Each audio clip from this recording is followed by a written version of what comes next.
Assalamualaikum warahmatullahi wabarakatuh. Halo teman-teman, selamat sore dan selamat datang di podcast Legal Talk Kampus.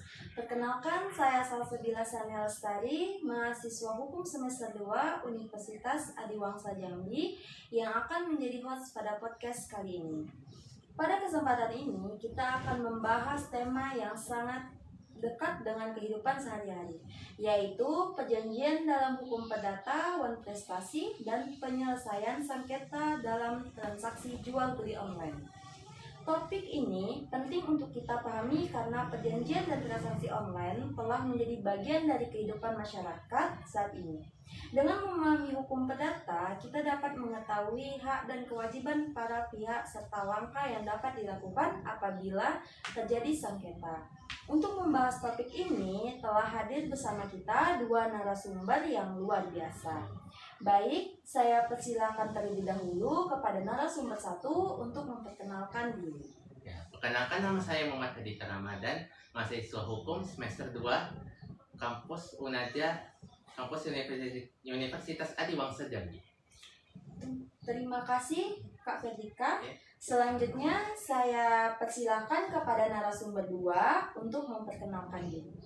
Ya, perkenalkan, nama saya Amelia Resti, mahasiswa Ilmu Hukum semester 2 dari Universitas Adiwangsa Jambi. Baik, terima kasih Kak Amelia, senang sekali bisa berdiskusi bersama pada sore hari ini. Baik, tanpa berlama-lama lagi, mari kita masuk ke pembahasan pertama. Untuk membuka diskusi, saya ingin bertanya kepada Kak Ferdika, apa yang dimaksud dengan perjanjian menurut KUHP Perdata? Menurut hukum perdata,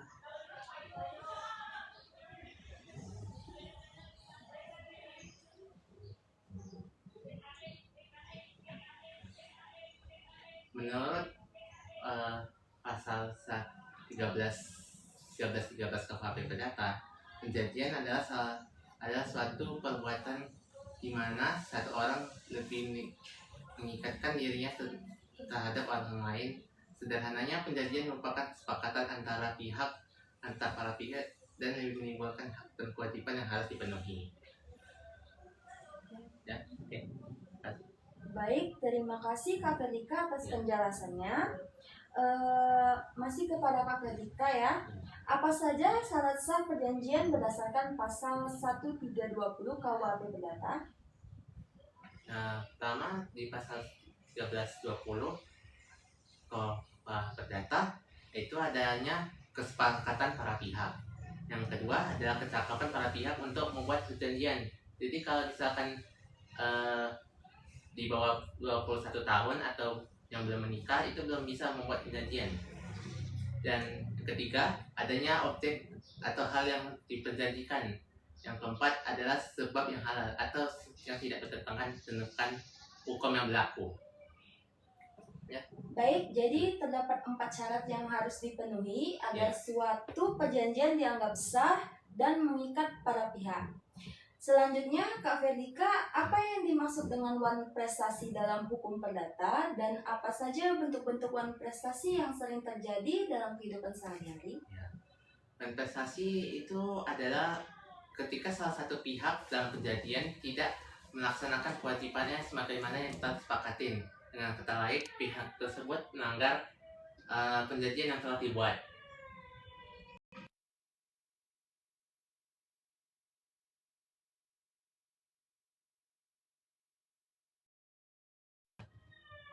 Ada yang tidak melakukan prestasinya sama sekali. Ada yang melaksanakan tapi tidak sesuai dengan kesepakatan. Ada juga yang melaksanakan tapi hasilnya tidak seperti yang disepakati, tidak sesuai. Misalkan kayak barang dikirim pesannya warna hijau, datangnya malah warna biru. Dan juga melakukan sesuatu yang tidak boleh dilakukan dalam perjanjian. Misalkan kayak perdagangan barang ilegal gitu, kayak narkoba atau senjata api, itu juga dilarang dalam perjanjian. Lawan hukum, ya. Terima kasih Kak Perlika atas penjelasan tersebut, membuat kita lebih memahami berbagai bentuk pelanggaran dalam suatu perjanjian. Selanjutnya saya beralih kepada Kak Amelia. Apa akibat hukum yang dapat timbul apabila salah satu pihak melakukan one prestasi? Ya, akibatnya ya, akibat hukum dari one prestasi antara lain pihak yang dirugikan dapat menuntut ganti rugi, meminta pembatalan perjanjian, meminta pemenuhan perjanjian, atau menggabungkan tuntutan pemenuhan perjanjian dengan ganti rugi sesuai ketentuan hukum yang berlaku. Nah, itu saja. Baik, jadi pihak yang dirugikan dan menuntut haknya sesuai dengan ketentuan hukum yang berlaku. Ya. Masih kepada Kak Amelia, bagaimana penyelesaian sengketa perdata yang dapat dilakukan di luar pengadilan? Penyelesaiannya seperti sengketa di luar pengadilan dapat dilakukan melalui negosiasi, mediasi, atau konsilasi atau arbitrase. Cara ini biasanya lebih cepat, biaya lebih ringan, dan mengutamakan kesepakatan antara para pihak dibandingkan proses legisasi di pengadilan. Ya, itu saja. Terima kasih Kak Amelia. Ternyata terdapat beberapa alternatif penyelesaian sengketa yang dapat ditempuh tanpa harus melalui proses persidangan. Kemudian Kak Amelia, apabila penyelesaian di luar pengadilan tidak berhasil, bagaimana proses penyelesaian sengketa melalui pengadilan? Apabila penyelesaian di luar pengadilan tidak berhasil, pihak yang merasa dirugikan dapat mengajukan gugatan perdata ke pengadilan. Selanjutnya, hakim akan memeriksa perkara.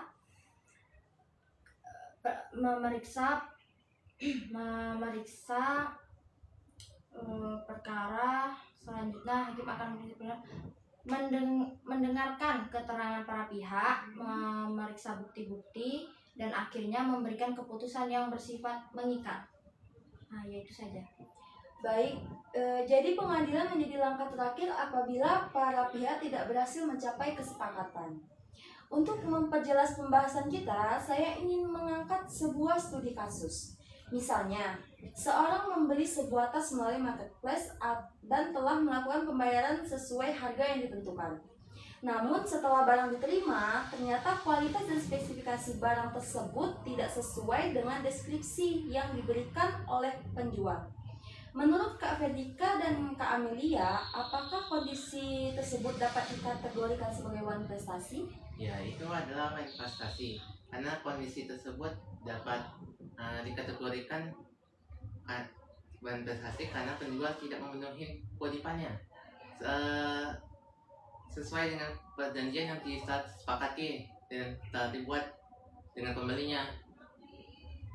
Iya, saya Itu setuju. saja. Ya, saya setuju. Dalam transaksi online, deskripsi barang merupakan bagian dari kesepakatan. Jika barang yang diterima berbeda secara signifikan dari deskripsi, maka pembeli dapat merasa dirugikan dan memiliki dasar untuk mengajukan tuntutan. Baik, dari penjelasan kedua narasumber dapat dipahami bahwa ketidaksesuaian barang dengan deskripsi dapat menjadi bentuk one prestasi dalam transaksi online. Selanjutnya, langkah hukum apa yang dapat dilakukan oleh pembeli dalam kasus tersebut? Langkah pertama yang dapat kita lakukan adalah menghubungi penjual untuk meminta penyelesaian dengan baik-baik, seperti penggantian ganti rugi dan serta kompensasi dan finansial yang kita keluarkan. Ya, gitu. Itu Kak Amelia. Jika tidak ada etikat baik dari pembeli, dapat memanfaatkan fitur pengaduan pada marketplace pengajuan mediasi atau bahkan menempuh jalur hukum sesuai ketentuan yang berlaku apabila kerugiannya cukup besar. Terima kasih atas penjelasannya. Informasi ini tentunya sangat bermanfaat bagi masyarakat yang sering melakukan transaksi online. Menarik sekali pembahasan kita hari ini. Sebelum mengakhiri podcast, saya ingin meminta masing-masing narasumber untuk memberikan kesimpulan dan pesan singkat kepada teman-teman yang sedang belajar hukum maupun masyarakat yang ingin lebih memahami hukum perdata.